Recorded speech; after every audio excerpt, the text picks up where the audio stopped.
Imaginez-vous donc que cette semaine, j'ai reçu un message de Apple. Je ne pensais pas que j'étais important comme ça. Apple qui m'envoie un message sur mon courriel pour m'aviser que c'était le temps, juste pour m'informer finalement qu'une de mes applications allait se renouveler automatiquement. Ah, OK.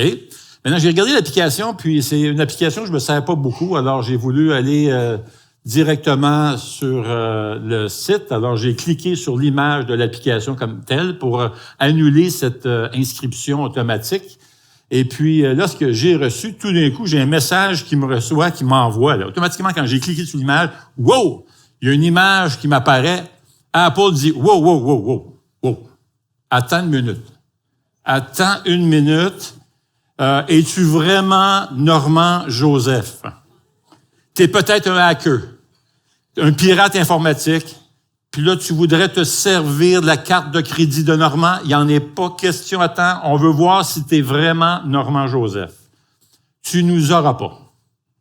Bon, en fait, c'est pas tout à fait le message que j'ai reçu, mais c'est essentiellement la même chose. Ça, c'est ma version du message, mais c'est pas mal le même message. Alors, voici le message que Apple m'a envoyé. Authentification à 2 facteurs. Un message contenant un code de vérification a été envoyé à vos appareils. Saisissez le code pour continuer. Maintenant, l'authentification à 2 facteurs, il appelle ça en anglais 2FA, Two-Factor Authentication, est devenue vraiment essentielle pour contrer les menaces numériques qui sont de plus en plus, ça augmente de plus en plus. Maintenant, on n'aime pas ça, tu sais, parce que là, faut que tu ailles, là, tu vas voir ton cellulaire, bon, tu vas chercher le code, là, tu rentres le code, le numéro et tout ça. Tu sais, fait que c'est plate, là, mais qu'est-ce que tu veux? Ça protège les utilisateurs, finalement, et ça assure la sécurité des systèmes. On pense au piratage, au vol de données. Imaginez que je connais quelqu'un qui s'est fait voler 30 000 $ dans son compte de banque. Justement, à cause du piratage, quelqu'un a réussi à rentrer dans son compte et tout ça. 30 000 $ disparus, il n'a jamais récupéré, là. Les mots de passe qu'on se sert sont parfois fragiles, simples. Des fois, on les répète souvent. Des fois, les mots de passe sont vulnérables. Alors, mais avec une authentification à 2 facteurs, même si le mot de passe est compromis, un pirate ne peut pas accéder au compte sans le second facteur. Ça l'ajoute finalement de la protection. Alors, avec l'authentification à 2 facteurs, c'est une façon de confirmer finalement qui tu es. Lorsque j'ai rentré le code, Apple m'a dit « Ah oui, ben oui, c'est bien toi. Salut Normand, ça faisait un petit bout de temps qu'on s'était pas parlé, on s'ennuyait de toi. » Pas vraiment. Mais le code a confirmé que c'était bien moi, c'était validé, c'est moi. L'authentification à 2 facteurs valide que c'est bien toi et elle valide ton identité dans le fond. Une fois c'est rentré, c'est validé, c'est confirmé. Alors, quand on te demande ton code de vérification, ce qu'on te demande, c'est que est-ce que c'est vraiment toi ou c'est quelqu'un d'autre? Si c'est vraiment toi, c'est pas un problème. Tu as le code. Moi, je suis allé sur mon cellulaire, j'avais le code, m'attendais, tout ça. Donc, j'ai pris le code, j'ai pris les numéros, j'ai rentré ça, tout, boum, aucun problème, je suis rentré direct. C'était mon identité. Ce système d'authentification à 2 facteurs est conçu pour être simple, pour une raison simple, s'assurer que tu es réellement la personne que tu prétends être. Maintenant, ce matin, on commence une nouvelle série. Validée. D'accord? Maintenant, ça, c'est une image en passant. D'accord? Alors, si jamais, parce que si vous tombez sur YouTube, il y a quelqu'un qui est allé sur YouTube, il voyait cette image et pensait qu'il fallait qu'elle rentre le code pour avoir accès au YouTube. Non, c'est une image. Donc, mais qu'est-ce que ça veut dire? C'est validé. Ça, c'est le titre de la nouvelle série. Alors, c'est une série qui est sur 1 Pierre, plutôt 1 Jean. Et dans sa lettre, vraiment une courte lettre, il y a juste 5 chapitres dans la lettre de Jean. Jean fait essentiellement la même chose. Il donne 2 facteurs d'authentification pour valider ou pas si tu es une personne, réellement une personne, un enfant de Dieu. Qu'est-ce qui authentifie réellement que je suis un chrétien? Alors, Jean va répondre à cette question-là tout au long de sa lettre. Alors, j'aimerais commencer ce matin, on fait juste mettre la table, c'est une introduction à cette nouvelle série qui commence. Alors, 1 Jean, chapitre 1. Et ce matin, ce qu'on va faire, on va regarder les 4 premiers versets. D'accord? 1 Jean, chapitre 1, verset 1, jusqu'à 4. Ce qui était dès le commencement, ce que nous avons entendu, ce que nous avons vu de nos yeux, ce que nous avons contemplé et que nos mains ont touché concernant la parole de vie, nous vous l'annonçons. La vie, en effet, s'est manifestée. Nous l'avons vue, nous en sommes témoins et nous vous l'annonçons. Cette vie éternelle qui était auprès du Père et qui s'est manifestée à nous. Ce que nous avons vu et entendu, nous vous l'annonçons. À vous aussi, afin que vous aussi, vous soyez en communion avec nous. Or, c'est avec le Père et avec son Fils Jésus-Christ que nous sommes en communion, et nous vous écrivons cela afin que notre joie soit complète. Maintenant, sur quoi une personne va se baser pour avoir l'assurance qu'elle a la vie éternelle? Comment savoir si je suis validé par Dieu? Certains disent être validés par Dieu, mais ne le sont pas vraiment. D'ailleurs, Jean va en faire allusion au 2e chapitre, dans 1 Jean 2, 19, il va dire « Ils sont sortis du milieu de nous, mais ils n'étaient pas des nôtres. Car s'ils avaient été des nôtres, ils seraient restés avec nous. Mais cela est arrivé afin qu'il soit bien clair que tous ne sont pas des nôtres. » Maintenant, on ne parle pas ici de personnes qui vont peut-être changer d'église pour une raison quelconque, ou encore de certaines personnes qui passent par des moments difficiles. Et des fois, les épreuves, finalement, fragilisent un peu notre foi. On ne parle pas de ça ici. Même Jean-Baptiste, vers la fin de sa vie, la fin de son ministère, a commencé à avoir des doutes sur Jésus. Donc, il a envoyé certains disciples rencontrer Jésus pour s'assurer vraiment que c'était bien lui, le Messie qu'on attendait. Et sa foi est revenue comment? Et lorsque Jésus lui a donné justement, en quelque sorte, son code d'authentification, si l'on veut, qu'il était en train d'accomplir finalement les prophéties qui avaient été données dans l'Ancien Testament à son égard. Il faisait justement les miracles attendus que le Messie devait accomplir à son arrivée. Ces personnes dont Jean parle, qu'ils n'étaient pas des nôtres, ne croyaient pas vraiment à Jésus-Christ. Jean va donc nous donner une sorte de système à 2 facteurs pour discerner la vraie foi. Ces 2 facteurs valident l'authenticité d'un chrétien. Ils constituent le fondement de la foi véritable. Et les 2 facteurs d'authentification sont d'abord comment je vois Jésus et comment je vis pour Jésus. Alors, comment je vois Jésus? Est-ce que je crois vraiment au Jésus tel que révélé dans la parole de Dieu? Et comment je vis pour Jésus? Alors là, on parle de fruits. Et Jean mentionne 2 tout au long de sa lettre. La sanctification, c'est-à-dire, est-ce que je grandis dans ma marche avec Jésus? Est-ce que je grandis dans ma sainteté, dans mon obéissance? Et aussi l'amour. Est-ce que je grandis dans mon amour pour les autres? Alors pourquoi Jean, inspiré du Saint-Esprit, juge-t-il important d'écrire cette lettre et nous livrer son message? Et tout comme aujourd'hui, où circulent toutes sortes de pensées, de philosophies, d'idées, de théories, de convictions à l'endroit de Jésus, qui sont fausses, c'est pareil à l'époque de Jean. Jean veut d'abord corriger l'erreur, ces fausses croyances qui circulaient et influençaient, affectaient l'Église. Et 2, il voulait rassurer les vrais enfants de Dieu et leur dire qu'ils ont les 2 facteurs d'authentification, que s'ils ont ces 2 facteurs d'authentification dans leur vie, c'est qu'ils sont validés. Ils ont la vie éternelle. Ils peuvent donc avoir l'assurance de la vie éternelle. 1 Jean 5, 13, ceci, je vous écris cela, à vous qui croyez au nom du Fils de Dieu, afin que vous sachiez que vous avez la vie éternelle. Maintenant, étudier 1 Jean, c'est vraiment pas évident. Je ne sais pas si vous connaissez Chuck Swindoll ou d'autres le connaissent par Charles Swindoll. Il a un ministère de radio depuis plusieurs années. Il a un ministère qui s'appelle Insight for Living, une émission de radio où il prêche l'Évangile, enseigne la parole de Dieu depuis des années, plusieurs années. À 90 ans, il continue encore, imaginez, à plus de 2000 stations. Il vient de prendre sa retraite de son église comme pasteur, imaginez, à l'âge de 89 ans. Alors, vraiment, vous aimeriez ça prendre votre retraite à 89 ans? C'est comment? Alors, il continue. Et puis, voici ce que cet homme de Dieu qui étudie la parole de Dieu depuis plusieurs années a dit. Il dit, j'ai finalement trouvé le courage d'apporter des prédications et d'enseigner sur 1 Jean après 46 ans à étudier la parole de Dieu. Quand j'ai lu ça, j'ai dit à Ado, mais dans quoi on s'est embarqué, bon sang? Ça va être un défi. Voici ce qui se passe. En fait, la lettre d'un Jean ne suit pas vraiment la convention habituelle des auteurs du Nouveau Testament. Par exemple, quand tu prends les lettres de Paul, même si les lettres de Paul sont parfois compliquées, il y a des choses assez compliquées, même Pierre en fait allusion dans une de ses lettres, il y a des passages difficiles dans les lettres de Jean. Même ça, malgré ça, il suit pas mal d'une structure dans ces 13 lettres du Nouveau Testament, il suit pas mal d'une structure qui est linéaire. Il va commencer son premier point. Il va développer une idée. Il saute au deuxième. Après ça, il saute au troisième. Après ça, au quatrième. Mais avec Jean, c'est vraiment là, all over the place. Là. C'est tellement différent. Là. Il va commencer le point 1. Il va développer le point 2.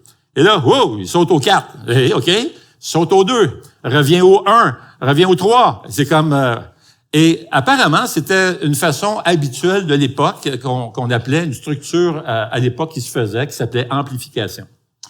Alors là, il développe ses idées et il tourne autour de ses idées à plusieurs reprises avec un angle un peu différent.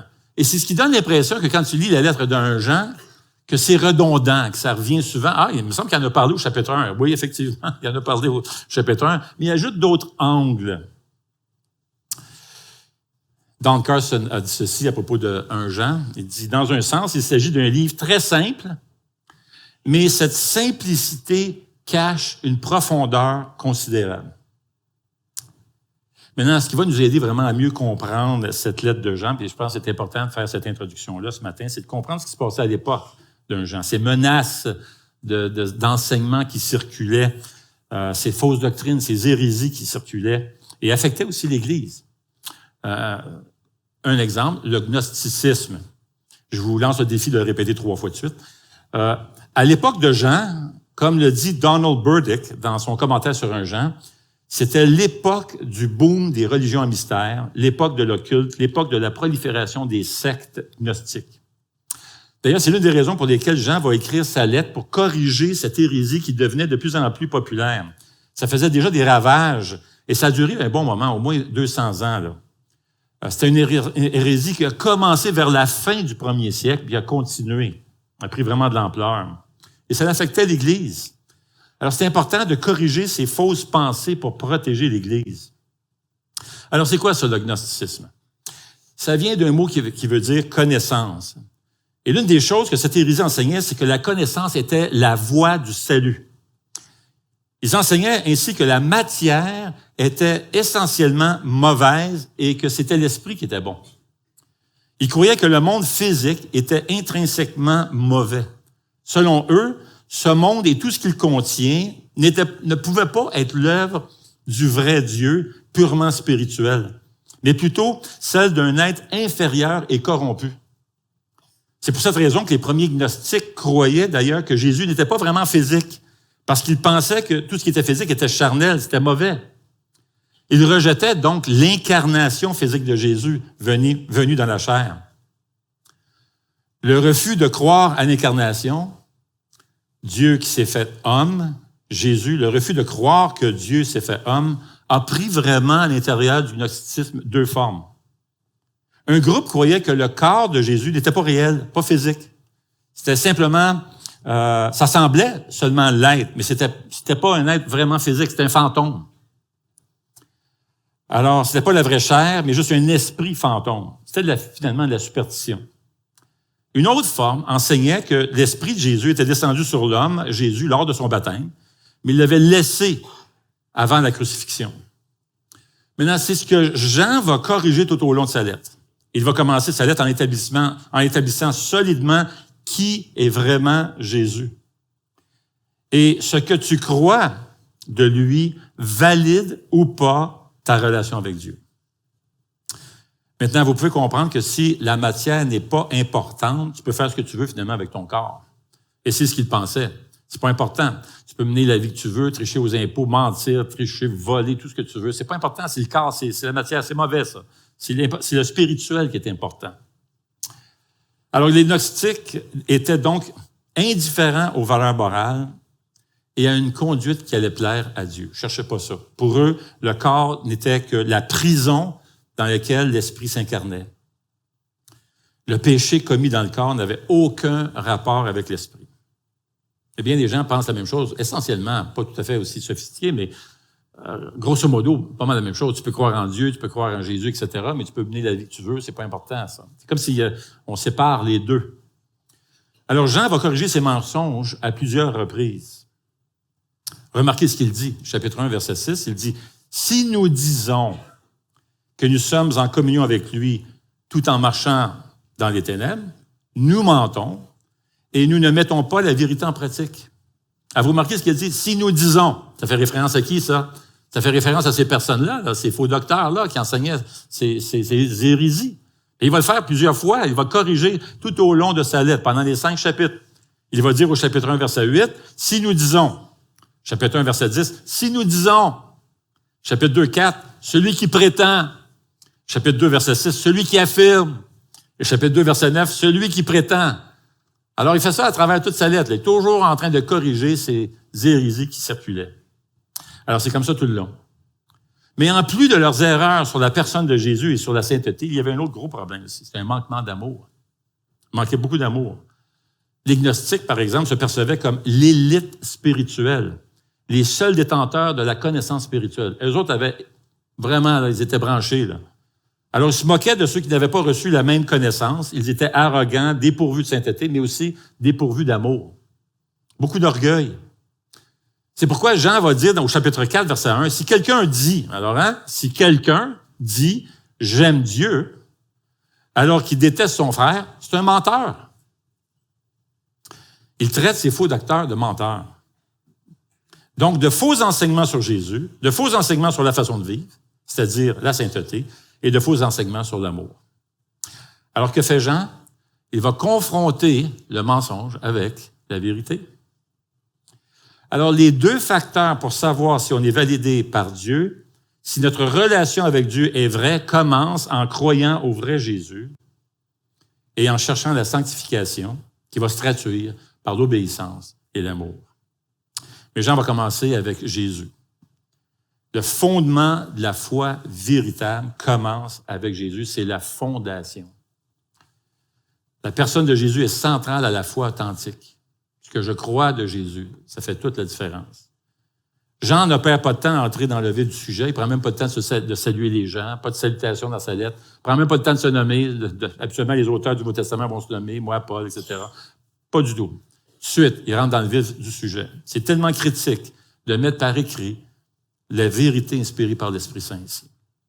Jean ouvre sa lettre en révélant tout de suite qui est vraiment Jésus, en nous donnant 4 affirmations puissantes sur la personne de Jésus-Christ. Et la première affirmation, très claire, il dit « Jésus est réel ». C'est pas un fantôme. Verset 1.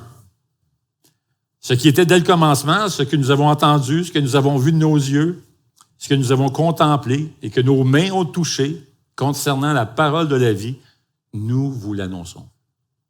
C'est pas un fantôme. On l'a entendu. J'étais là. Les gens qui disent ça, on était là, les disciples. On l'a entendu. Je suis un témoin oculaire. Il y a des témoins oculaires qui l'ont vu. Alors, il parle de 3 sens ici. Écoute, vue et touché. Alors, contrairement à ces faux enseignements, les faux enseignants qui prétendaient c'est que Jésus est un fantôme, Jésus n'est pas une connaissance secrète et mystique réservé uniquement à une élite qui détient une connaissance supérieure. Pas du tout. Jean explique qu'il a perçu Jésus au moyen de ses sens naturels. Tout d'abord, il dit, on l'a entendu, on était là. Pendant plus de 3 ans, tout le long du ministère terrestre de Jésus-Christ, on était là, on entendait ses enseignements. Puis il n'a pas attendu juste une seule fois, là. Il était 24 heures sur 24 avec lui, là. Alors, il va dire d'ailleurs, dans son évangile cette fois-ci, ça c'est une épître, courte lettre, mais dans son évangile, l'évangile de Jean, chapitre 20, verset 30, il va dire, Jésus accomplit encore en présence de ses disciples, dont je fais partie, beaucoup d'autres signes qui ne sont pas décrits dans ce livre, mais ceux-ci ont été décrits afin que vous croyiez que Jésus est le Messie, le Fils de Dieu, et qu'en croyant, vous ayez la vie en son nom. Juste le chapitre plus loin, chapitre 21, verset 24, encore une fois, c'est ce disciple qui rend témoignage de ces choses et qui les a écrites. Et nous savons que son témoignage est vrai. Jésus a fait encore beaucoup d'autres choses. Si l'on les écrivait en détail, je ne pense pas que le monde entier pourrait contenir les livres qu'on écrirait. Alors, on l'a entendu ces enseignements. On était là. Deuxièmement, il dit, je l'ai vu. On l'a vu. Pas juste entendu, là. Jean dit, nous l'avons vu de nos yeux, pour dire qu'il fait allusion à une personne physique et non à une vision spirituelle quelconque qui n'existe que dans notre esprit. Là. Il dit, non, il y avait un corps, il était là. Jésus était un homme réel, je l'ai observé pendant plus de 3 ans. Troisièmement, il dit, j'ai aussi contemplé Jésus. C'est un mot qui va revenir 22 fois dans le Nouveau Testament, ça veut dire essentiellement la même chose. On l'a vu, on l'a regardé attentivement, on l'a scruté, on l'a analysé, on l'a écouté. Jean a vu le pouvoir surnaturel de Jésus.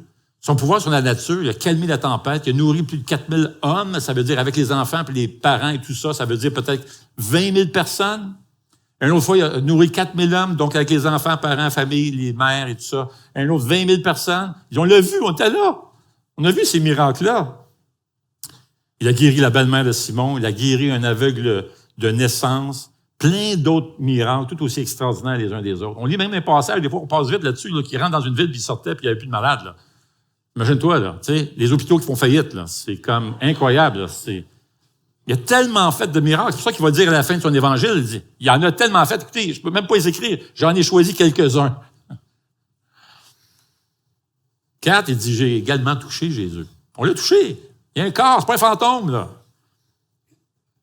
Les gens pouvaient certainement en parler. Jean, si vous savez, ce passage, plus de 5 fois, il va même dire, je suis le disciple que Jésus aimait. Hein, vous vous rappelez ces passages-là, ces beaux passages, passages tendres, là, tu sais. 5 fois, il va dire ça dans son évangile. Comme Jean 13, 23, qui dit, un de ses disciples, celui que Jésus aimait, était à table à côté de Jésus. Il s'est penché, pour parler de Jésus, à Jésus. Jean était très proche de Jésus. Il faisait partie de son cercle intime, vraiment. Alors, il peut dire, on l'a touché. Pensez à Thomas, par exemple. Vous en souvenez? Jésus a encouragé Thomas à le toucher lorsqu'il est apparu aux disciples après sa résurrection. Jean 20, 27, qui dit, puis il dit à Thomas, c'est Jésus qui dit à Thomas, avance ton doigt ici et regarde mes mains. Avance aussi ta main et mets-la dans mon côté. Ne sois pas incrédule, mais crois. En ça, j'entends des amen, mais en tout cas, mon Seigneur et mon Dieu, ne sois pas incrédule, mais crois. Et voici la réaction de Thomas. Il dit, mon Seigneur et mon Dieu. Ouais, c'est correct. Ça rentre dans le timing, c'est correct. Alors, parce que tu m'as vu, tu as cru, dit Jésus. Hein? Parce que tu m'as vu, tu as cru. Il dit, heureux ceux qui croient sans m'avoir vu, hein? Et qui ont cru. Alors, Jean pouvait certainement dire, on l'a touché. D'ailleurs, le mot toucher est vraiment tendre ici. Le mot toucher qu'il utilise, c'est le mot d'un aveugle qui touche le visage de quelqu'un pour le reconnaître, pour étudier la forme de son visage. Alors, Jésus est réel. La prochaine affirmation qu'il va faire, c'est que, Jésus est réel, mais deuxièmement, Jésus est Dieu et il s'est incarné en homme. Verset 2. La vie, en effet, s'est manifestée, nous l'avons vue, nous en sommes témoins et nous l'annonçons, cette vie éternelle qui était auprès du Père et qui s'est manifestée à nous. Cette vie-là, s'est manifestée à nous. Jean, au verset 1, appelle Jésus la parole de vie. Et au verset 2, il dit, cette parole de vie s'est manifestée, on l'a vu. Ça fait référence à l'incarnation. Jean affirme l'authenticité de Jésus en tant que Fils de Dieu incarné. Jésus n'est pas un fantôme, pas qu'un esprit. Jésus est pleinement Dieu et pleinement homme. 100% Dieu, 100% homme. Et Jésus est la parole de vie, ce qui fait référence d'abord à Genèse 1, vous savez, cette parole qui a créé le monde et tout ce qui existe, mais aussi dans l'évangile de Jean, au chapitre 1, où il parle de la parole. Verset 1, Jean 1, qui dit au commencement, la parole existait déjà, la parole était avec Dieu et la parole était Dieu. Alors, la parole était Dieu, d'accord? Elle était au commencement avec Dieu. Tout a été fait par elle, et rien de ce qui a été fait n'a été fait sans elle. En elle, il y avait la vie, et cette vie était la lumière des êtres humains. La lumière brille dans les ténèbres, et les ténèbres ne l'ont pas accueillie. Et plus loin, au verset 14, Jean va dire, « Et la parole s'est faite homme. » Alors, cette parole qui est Dieu s'est fait homme. Elle a habité parmi nous, pleine de grâce et de vérité. Et nous avons contemplé sa gloire, une gloire comme celle du Fils unique venu du Père.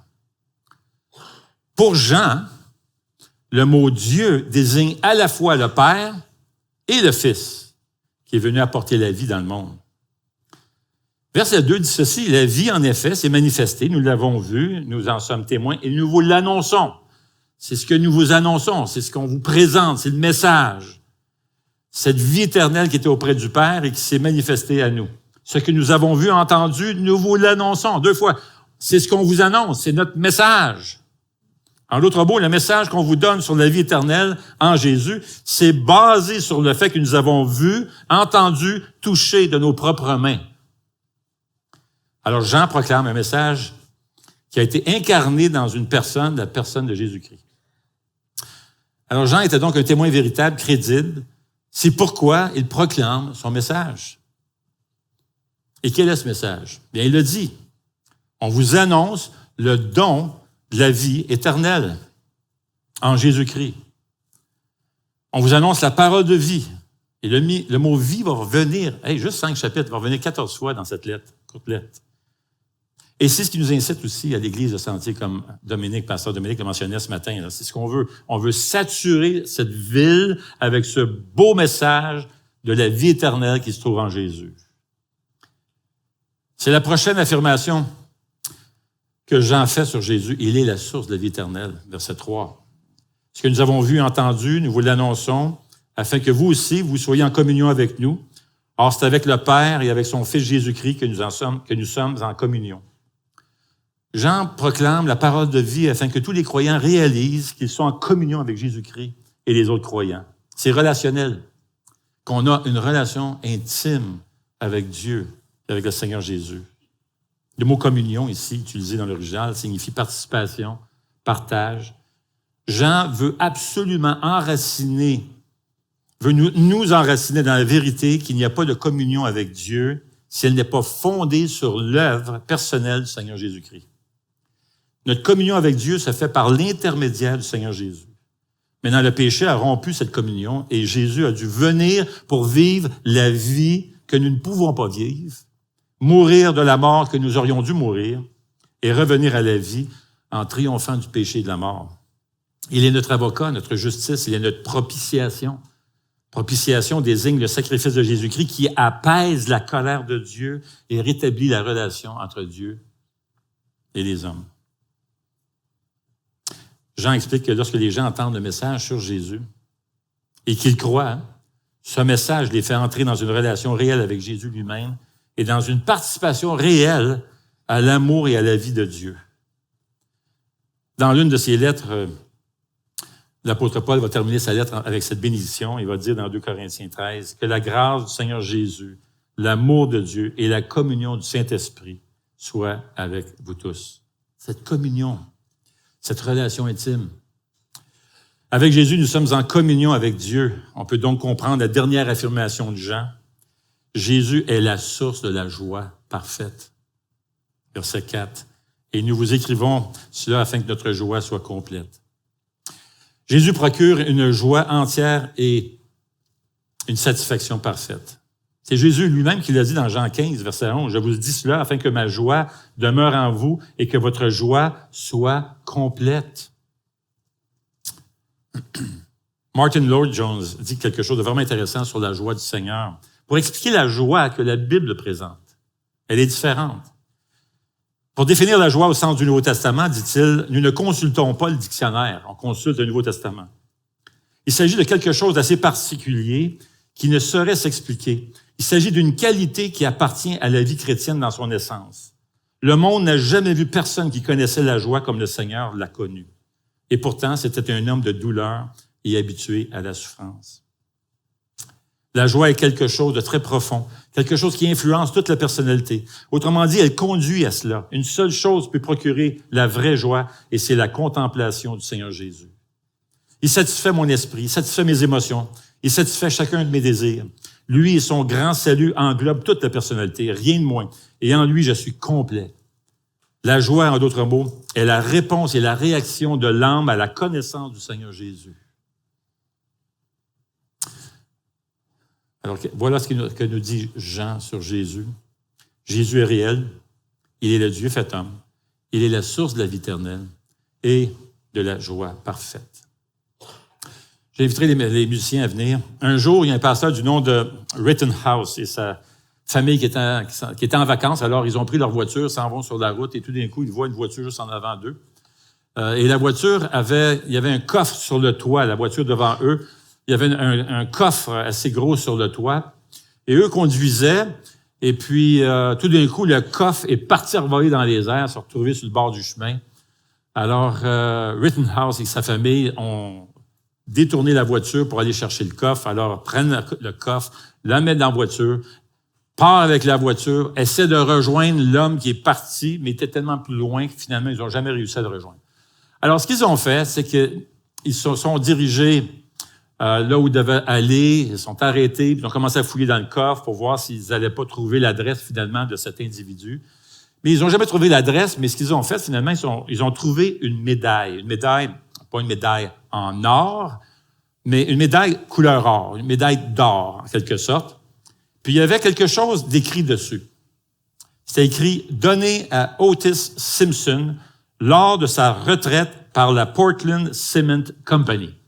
Alors, c'est quelque chose qu'il avait reçu. Il avait reçu cette médaille d'or, en quelque sorte, lorsqu'il a décidé de prendre sa retraite. Probablement qu'il avait travaillé toute sa vie dans cette compagnie de ciment.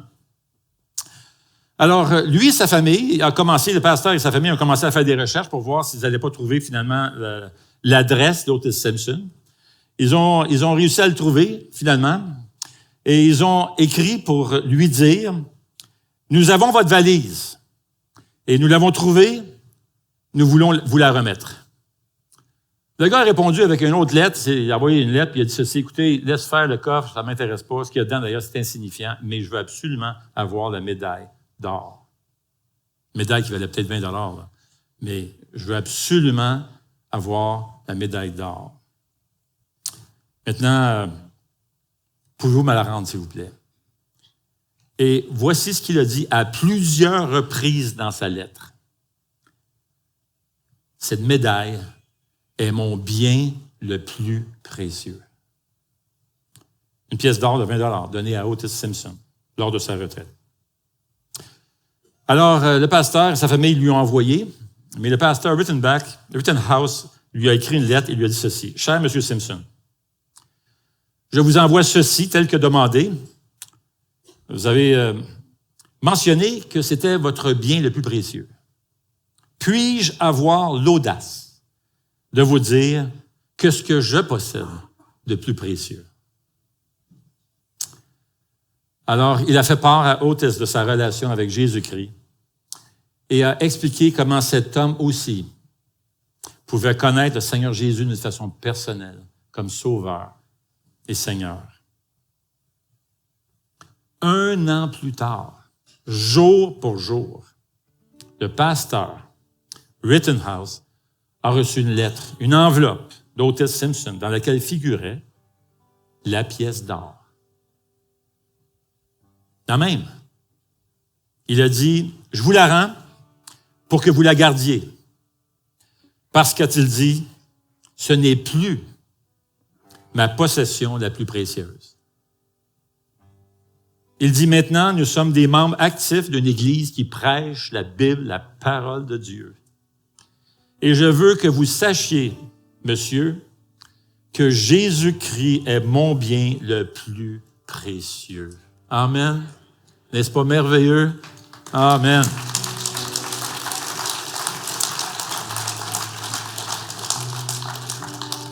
Bien-aimé, j'espère que Jésus est ton bien le plus précieux. Seigneur Jésus, combien nous voulons te remercier pour tes grandes bontés, pour ta grâce. Merci pour ta parole aussi. Merci pour Jésus. Un jour, nous le verrons face à face. Un jour, nous serons avec lui pour l'éternité. Et combien nous te remercions, Seigneur. Et nous prions que si jamais il y a une personne ici dans l'Assemblée, un homme, une femme, un jeune, moins jeune, qui n'a pas fait encore ce pas de foi, de croire, comme Jésus dit à Thomas, crois à Jésus.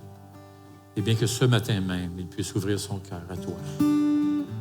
Que tu puisses lui apporter cette joie indescriptible, abondante, inexplicable. Parce qu'on te le demande au nom de Jésus. Amen.